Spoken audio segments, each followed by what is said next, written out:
Hello, everybody. Welcome back to Royas Bytes. I'm Tate. And this is Patrick, and And today we'll be talking about open world games. This video suggestion kind of comes from a user called T Santos1. He was asking us about open world games and stuff, and we decided we would do a discussion on it. but okay, So, so let's let's get into the dive right in. conversation. What do you want to talk about first about open world games? Okay, so I think especially this one matters a lot for indies. I think the size of the open world affects the quality of the game. Yes. A lot of open world games, I know especially back in the day, like to brag about their size. They used to say, we are this many Skyrims big, and everyone would go, oh wow, that game's gotta be good. It's this many Skyrims big. It's 17 Skyrims. It's gonna be a good game. And then it would come out and it would suck. So I think that you should probably, as a smaller indie studio, focus on smaller open worlds So rather than bigger. I think a great example for this type of open world design is a new game actually like Avowed, where they had Yes. like a small. They had a bunch of open world chunks kind of deal where it was a decent sized world, but they could fill it. And so there Yes. was really not a lot of dead content. Whereas if you go Or back even and Dead Space. Dead Space, yeah, if you go back and play Morrowind even, there'd be a lot of Yeah. dead space. There'd be a lot of points where you could get from point A to B, specifically if you maybe already killed enemies there, that there was nothing. Yeah. And so it just Oh. helps to fill up a lot of dead space if you shrink it down a little bit, and it makes your life a little bit easier and makes the world feel a little more alive. Yeah, I know I like the feeling of having a lot of space because it feels good to have like this big open field where you can see for miles. But then what are you going to put in that field? Someone's going to be walking for 5 minutes across that field and they're going to enjoy it the first time they go through.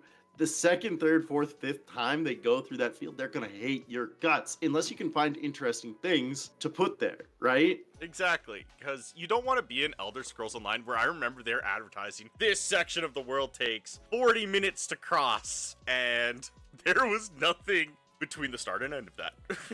Yeah, it was just empty space. And yeah, I've been playing Palia lately too, which has also been doing that individual chunks. And I think those are awesome since you can kind of theme them and they can be pretty large, but they're not a full open world size large. And then you can just be very hyper specific on like the theme of that little map. Without worrying about a transition that makes sense too. Yes. Because And then you can yeah, go Oh, ahead. go ahead. No, go ahead. Okay, Oh. yeah. So yeah, like you can also just have very dense content. So it's like all the trees are choppable, and there's gonna be like bugs to catch every 10 feet, and rocks that spawn everywhere, and you don't ever have to look very far for something to do. And I think that's super nice to have this very densely packed, very living feeling world. Yeah, I think that's been a great innovation on it. I guess a conversation topic we could have is hand designed versus procedurally generated games. Yes, absolutely. Because I think there's also been a lot more of games that are procedurally generated, but then they have randomly generated chunks Yes. as well. And then there's also just purely randomly generated open worlds. So I guess we should define all of those. So randomly generated is when you have designers go and make these individual chunks, and then you kind of create those and add those together to make the world based on some rules. But Yeah. they're pre-designed chunks. Procedural generation is kind of where you just use math to make the whole world. So an example of that would be Minecraft, Valheim Yes. versus Ark or something. I think Ark is normal. Yeah, Ark has, I think, static worlds. And then there's Palia or Avowed would be an example of just completely handcrafted worlds. Yeah. Another one would be Breath of the Wild. And I feel like if the rules kind of change if you do it, because thing is in Minecraft, the dead space is kind of part of it, and they fill it up with procedurally generated activities. There's trees along the way, there's flowers, there's different types of monsters.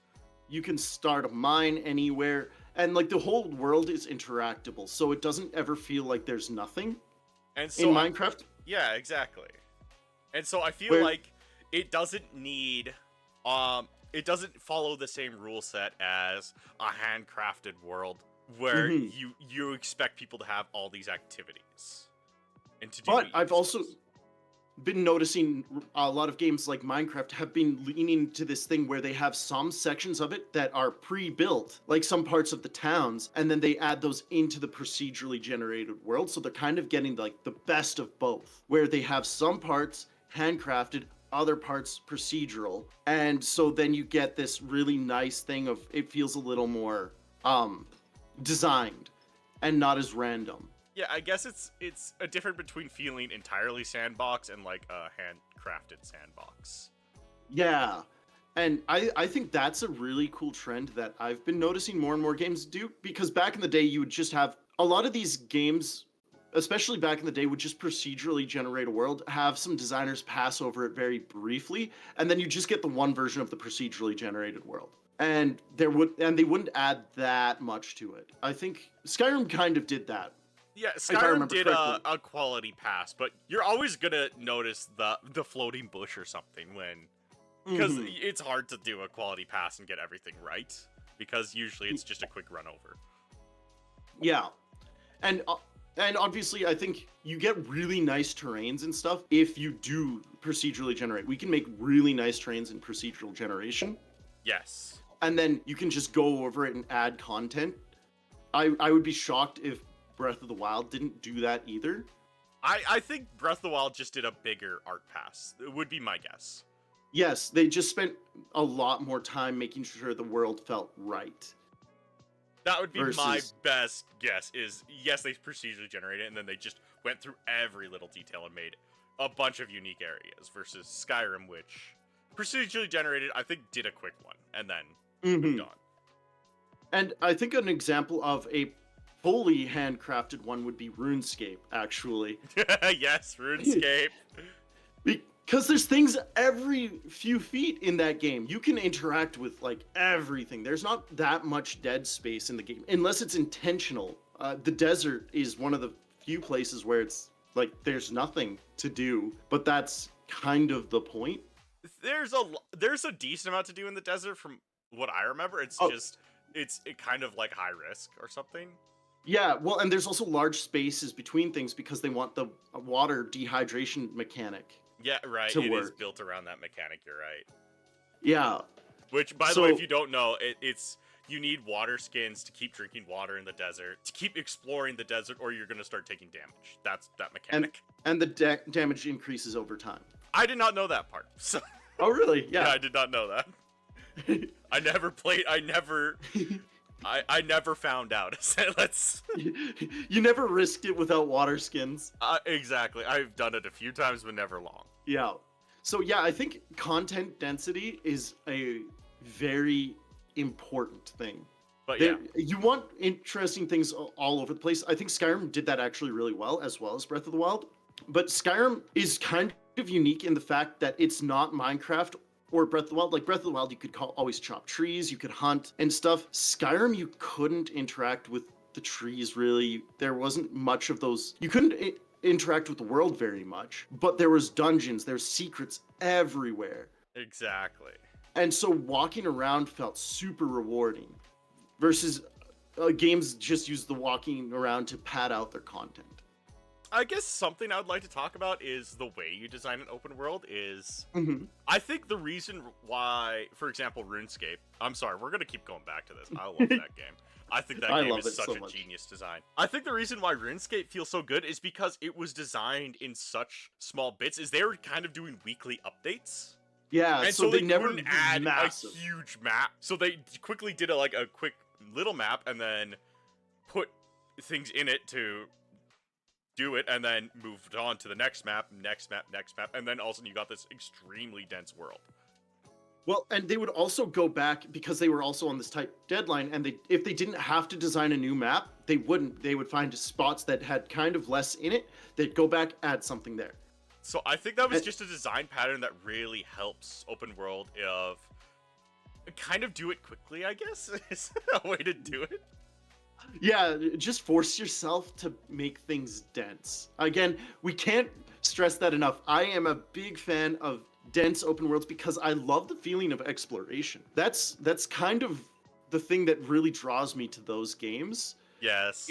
Exploring and getting to know this world and seeing everything, and then usually after about 10 or 15 hours of me exploring and understanding this world, I'm like, okay, I'm done, move on to the next. But that definitely sped up a lot if I'm walking around and in the first hour I come across one encampment that I have to go and beat people up in, and then I'm walking for 15 more minutes, and then there's another encampment, and The I'm like, Far there's Cry nothing here. syndrome. Far Cry, exactly. You knew exactly what I was Yeah, I talking knew what about. you're referencing. It's the Far Cry syndrome of, hey, nothing, encampment. Nothing, encampment. Nothing, encampment. Yeah, I Yeah. knew what you were talking about. It's just not a fun gameplay pattern for me. Some people love it. A lot of people love it. There's a reason why they still make those games. Don't get us wrong. Don't take our word as God's truth, essentially. Design your game the way you want to design it, but these are just some thoughts we have on maybe some ways that would push you in a direction, because I've also noticed more and more people getting annoyed with open world games where they're just going, oh, they're a boring game because they're just using encampment.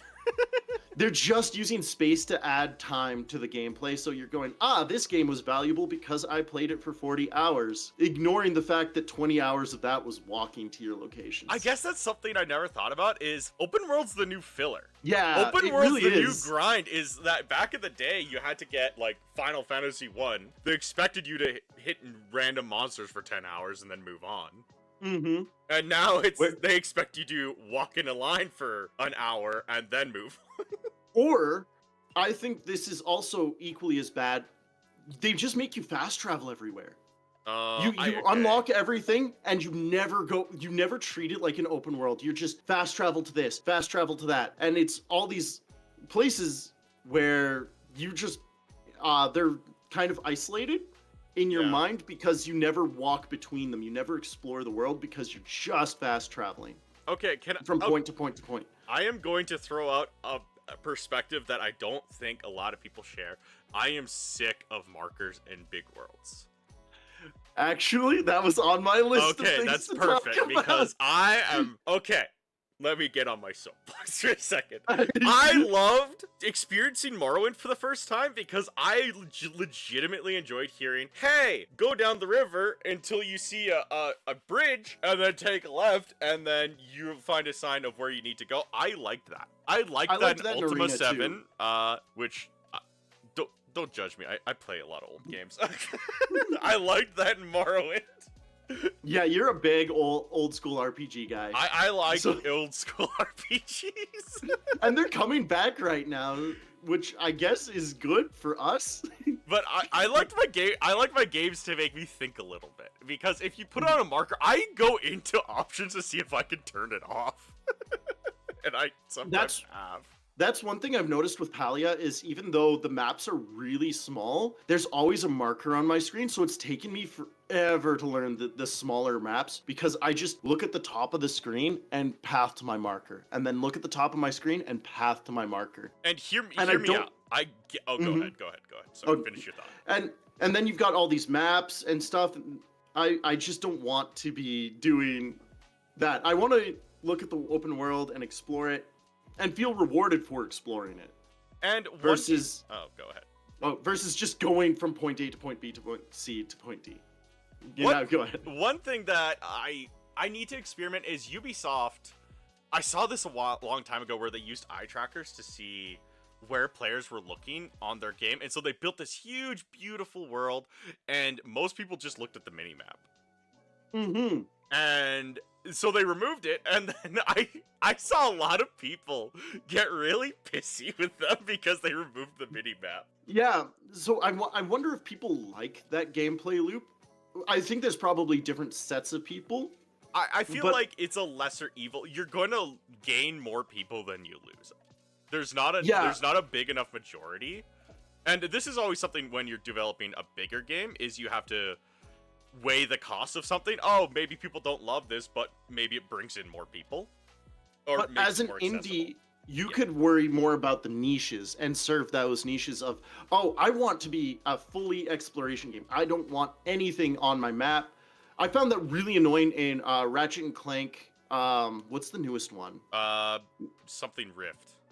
Yeah, Right? Rifts Apart. Rifts Yeah, Apart, Rifts yeah. Apart. Yeah, of it told me where all the golden bolts were. Really? Oh, yes, And you were complaining about that. and Yes. that made me so sad. I never opened the map in that game because I never wanted to see where the golden bolts were. That was an intentional thing of I will never ever open this thing because you are spoiling the secrets for me, man. And that's sad. I understand. It's in the quest of accessibility to everyone. You're gonna lose less people than you're Yeah, gonna lose. yeah. You're gonna gain more people than you lose, essentially. Yes, and I think that's important. But as an indie, I also think you get the opportunity to look at the niches and say, I am going to serve this niche and that niche and not worry about getting 10 million players because that's unlikely. Just worry about a sustainable game and not a game that's going to make you 10, 20 million dollars. It's unfortunate that, yes, you're probably not going to be an Undertale, a Stardew, a Pal World, or a, I don't know, other supermarket simulator. I don't know. A Balatro. Balatro. Yeah, it's unlikely. It's unfortunate, but if you can get to a point where you can sustain yourself, I think you've succeeded. You've wildly succeeded, so. Yeah. I would say you've don't done worry so about that well too for much. yourself. Yeah. Just do you, and that's it. Another thing I want to talk about is going in and out of UIs. What are your thoughts on that? Okay. If you've played Starfield, you know there's a line. There's sometimes too much. Starfield was too much of UI, fly to planet, UI, land on planet, run 5 minutes, kill the encampment, UI, leave the planet, UI, go back home, UI, store your items, UI, go to system, UI, go to planet, UI, go to land on planet. It was too much. I think it depends on the game, though. It does depend on the Dragon game. Age. I spend all my time in Dragon Age Origins in the UI. Okay, but Dragon Age Origins doesn't expect you to be exploring a ton. That's true. I feel like That's there's a very true. difference. If you're expected to be exploring, I probably wouldn't want you in the UI a ton. Mhm, Because that's mhm, less that time makes of sense. you running around the world and experiencing the game. Whereas an RPG like Dragon Age Origins, where it's a lot of it's a line or some branching paths, Yeah. I think it's more okay. And yes, I think games that more or less would like you to play with a spreadsheet where you want to compare all your gear and stuff and you want to think about those choices in depth, UI's probably UI's part of the game at that point. It's part of the fun. People enjoy that aspect of it, whereas in an adventure game, they're there to explore. It would be like if Zelda. Here's the thing: is like Ocarina of Time. One of the biggest complaints was putting on the boots and taking off the boots in the water dungeon. Because they Yes. were saying, I spent too much time in the UI, and I wanted to be solving the dungeon. I had other things I wanted to do at that time. Mm-hmm. And so I think there's a balance, or a different thing, or how do I say this? I think it's different rules depending on the game. Yes, and it all matters on the flow of the game because in Ocarina of Time, if you play Ship of Harkinian, which is the PC port of it, you can put those on your D-pad, and it makes the experience of the game so much better. Exactly. So much better. Because it's not a game that wants you in the UI. Yeah. Whereas, and that's not part of the game is being in the UI. Whereas games where you want to equip gear, you want to see what's the best. Oh, what has the most stats? Can I make stuff? You're gonna be in the UI a lot more. It's just required. Let me think about my skill trees. Exactly. As much as I'm not a fan of skill trees, but moving on, doesn't matter. Yeah. Do what you want. I want to go back actually to fast traveling a little bit. Okay, what is your yes. thoughts on specific people to fast travel to locations so that you have to go and find your like cart system or whatever versus being able to just arbitrarily teleport to whatever checkpoints around the map at any time? So I have seen 3 different fast travel versions, and I'm gonna go through them. There is the Skyrim fast travel of you go to an area or Far Cry and you unlock a tower and you can fast travel there from the map anywhere, basically, as long as you're not in combat. Then there's the Morrowind fast travel, which there are NPCs throughout the world that you could talk to, and then you can pay, and they'll take you where you need to go. And then there's Ultima 7 fast travel, which there are just random portals at places, or you rub a stone and it'll send you somewhere random, so you keep rubbing it until you're approximate to where you want to go, which was interesting. Yes. I enjoyed that. I think it's... There's also the RuneScape one. Oh, you need teleports. Fast travel's a resource drain. Yes, it uses resources, and then it's to specific locations, and those specific locations are often fairly spaced out. Like, okay, people could probably guess. I prefer... You can fast travel anywhere, but I think there has to be a tax. I think fast traveling for free is a bit broken, and I personally don't find it a lot of fun. I think if it's there, I'll use it. But I'm gonna complain. Yeah, and I think it overall makes the experience worse. And that's also going back to the UI stuff and map markers and things. Is those, if you have too many of those things, you may get more people playing your game, but your reviews also might be a little bit lower, since people may not have as good of a time in your game. Yeah. Right. Because or they could be higher because people really get mad when they don't have those things. It's all on your audience. It's all in your audience. It's all in who plays it. I feel like there's not really consistent. I don't think there's a consistent review standard. Basically, it's like, I like it. I didn't like it. Why? Well, I have to make reasons now. So, and that's exactly what we're doing. Yes. So, we've discussed these things a lot. We have discussed these things a lot, but it's a trade-off. You're going to gain people, and as an indie, I think targeting a niche is a great idea, because then you're going to be competing with less people. Yes. Than targeting AAA companies where, I'm sorry, you're never going to win. Usually? It's happened usually, unless your name is Pal World. Unless your name is Pal World, you're not going to take on Nintendo, Sony, Xbox, others. Minecraft, it's still Xbox. Everything's Xbox now, so... Everything's a Microsoft product. I remember going to the one convention where we were showing off a game, and we were talking to some devs, and the one dev said, I don't want to sell my game to Microsoft. It was an author. It was an an author author who was looking for devs, and he said, I'm tired of talking to Microsoft people. Yes. That was so funny.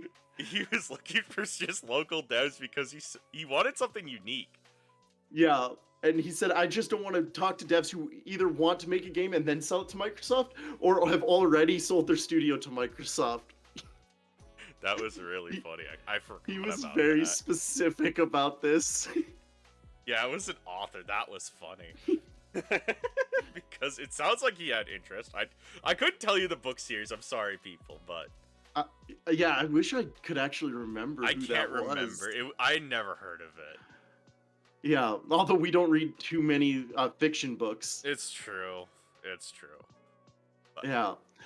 Okay, let's get on to a more technical side of designing open worlds. Let's talk about chunk loading. Okay, chunk loading. It's where you split your map up into separate individual pieces, and then if the user is close to those pieces will load, essentially. That's the idea. Yeah. And there's also other sets where it's LOD groups, so level of detail groups. Yes, where yes. as you get closer to them, they'll become higher detail, and as you move further away, they're lower detail. Because oftentimes a new person to open worlds will just design everything with a lot of polygons and stuff, and then they'll keep it loaded all the time, and your game will run like crap. Yes. If you want an example of LOD, Breath of the Wild, if you were far away, the trees became billboards. They were just images. Yeah. So that's an example of LOD groups. That was an optimization they made. And they did the whole stack of trees, I think, as one LOD group. So it'd be like one image for the whole set of trees. Yeah, or something. And then like as you got closer, it would just spawn all of them in. Yeah. In their correct locations. And that saves on a lot of performance. But yeah, designing your map into chunks is a good one. But if you're doing a smaller game, because Breath of the Wild, in the grand scheme of things, didn't have that big of a map. I think the whole map was loaded in at all times. Oh, really? I wouldn't know, honestly. I don't know, but I can't really, because you could see across the whole thing You at the. could. Sometimes it would stop you. I've seen like some speedrunners get stopped, and Oh, it okay, just so takes a second to. You could basically see everything. I think it's a fog. You can see most things. Oh, okay. I think it's also billboarded of. You can see like outlines in fog, kind of like, Wind Waker, Oh, okay. where you can see a bunch of things, but it's Well, just kind of billboarded.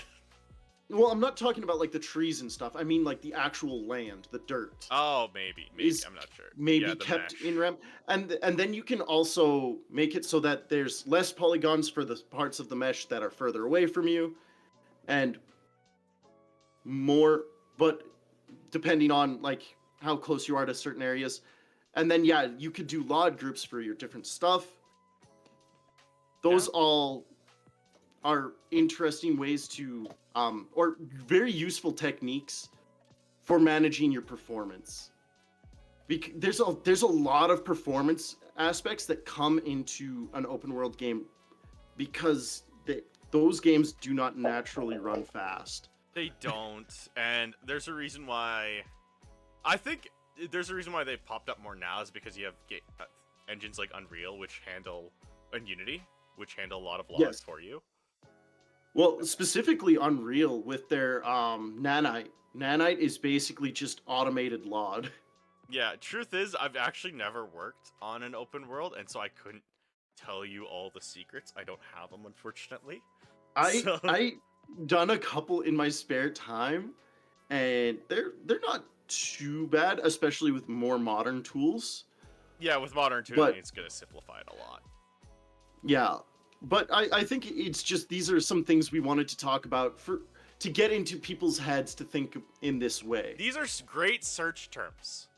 Yes. If you search Godot LOD groups, that you're gonna come up with something and you're gonna learn a lot. I promise you. If you don't know what it is already. And then looking in how to do chunk loading and stuff like that. And our user, I can't remember his name. It's T Santos. I think T Santos was already talking about plugins like Terrain 3D, which handle some chunk loading for you. Mm-hmm. So there's resources out there. Yes, or you can also do that in Blender where you split the mesh into different quadrants and then have all those quadrants, broken up and then load each one as you need them. Yeah. You have to figure out how to do that for yourself. Once what I did was I used render spheres so that I'd have the render sphere bigger than the actual chunk. And so then the moment the game rendered that sphere, the chunk would start loading. And so it was only loading chunks that were going to be rendered for you. Okay. Which was really nice. But that was a very performant way, because in Unity, render spheres are basically just spheres that only exist on the GPU and you can't see them. But they have render events trigger. I wonder if Godot has render spheres. It's something to Google and talk about. Yeah, I guess I've never looked into that. I've never looked to see if Godot has render spheres. But depending on your camera angle, you also could do something where you can say, well, all the chunks directly connected to your chunk are loaded, and then as you move through those chunks, you load the ones all directly connected to it. So it all depends on your camera angle too, how you decide to do chunk loading. Yeah. If you want to have people looking off into the distance, I'd probably do more of a render sphere technique than a just directly which chunk are you in and load the ones connected to it. Yeah. Okay, now let's talk about NPC ticks. Oh, yeah, okay.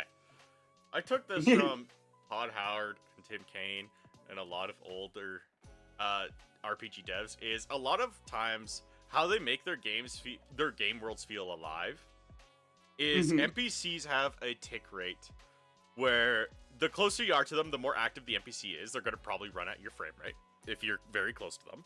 But if you're extremely far away from them, the further you are away, the slower they're going to make decisions. And this is a way of essentially using less resources, but still having them make broad choices. Yeah, so I know in Skyrim sometimes you'll show up to a town and a dragon has killed people already. Yeah. There's the famous thing of you just failing a quest as you're walking through the woods. Yes, in Morrowind. That was a story. That wasn't even by me. That was someone else. But you could. Oh no, that happened to me in Skyrim too. Oh, that happened to you in Skyrim. A dragon would just land on one of my quest NPCs across the map, and I'd fail the quest. Oh, that's funny. And I'd have to load the most recent save. This person has died. Sorry. Whoops. But that does make the world feel more alive, and like there's things happening because the NPCs are living their lives without you. Yeah, but you can define your own custom tick rate in the process function, and again, just based off your distance, you could lower it for NPCs. Yes. And then, yeah, that saves you on a lot of performance, but it still gives you the benefit of your world feeling alive and your NPCs having their own lives. Yeah, and it's a great method to just make your game feel like it's moving without you. A world that exists without you. Yes. And I don't know, I love that when I don't feel like I'm the only thing that happens in the world. It makes the game, to me, feel more immersive. Okay, I love NPCs wandering around. And you coming across them when you didn't expect them? Yeah. Yes. One of the things I miss in Avowed is in Skyrim, NPCs would wander around, and this is a complaint I have against games like Star Citizen, is I feel like games have gotten at this point so big that they don't want to pathfind for NPCs anymore. It's so true, they because choose to just not. that's so expensive, and yeah, I assume they just have these small quadrants where NPCs can path, but then they can't leave. That's a personal complaint, because if you've played Star Citizen, and I've never actually played it, I saw my roommate play it. You walk down a path and everyone's just standing off to the side or sitting off to the side. No one moves ever.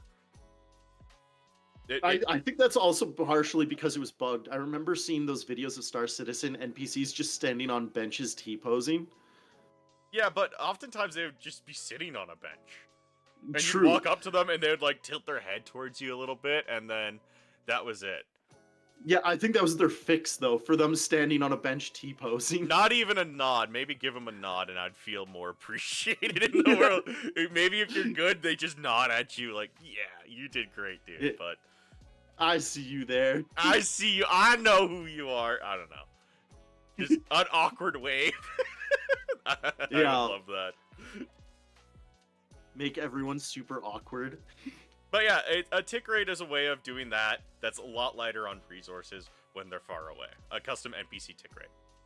Yes. I think that's a very nice thing to do. And Pathfinding's heavy, specifically in open world. Yes. Pathfinding is not a light thing. Actually, it's funny because in bigger open worlds, they don't choose just not to pathfind, I think. If you're far away, they just skip that altogether, just teleport where they want to go. That makes sense. So, I think the farther you are away, the less pathfinding there is, so. Yeah, that's what I would do. I don't have a confirmation for that. That's just an assumption based on how I would implement it. Yeah. This person would have liked to walk here, so just do the math, figure out where they would have made it to, and then teleport them there. Yeah, exactly. Once you get close enough. Yeah. Or maybe just interpolate. Yeah. Just slide along the way. That'd be funny. You like teleport in, or a speedrunner like pops in. You just see a person sliding because they haven't adjusted yet. That'd be funny. That would be funny. Slew through everything. Okay, I think that's all we have to talk about. We've kind of that's gotten off everything topic at this point. All right, if you enjoyed this episode, please give it like a and subscribe. Yeah. All right, have a good one, guys. See ya. Bye.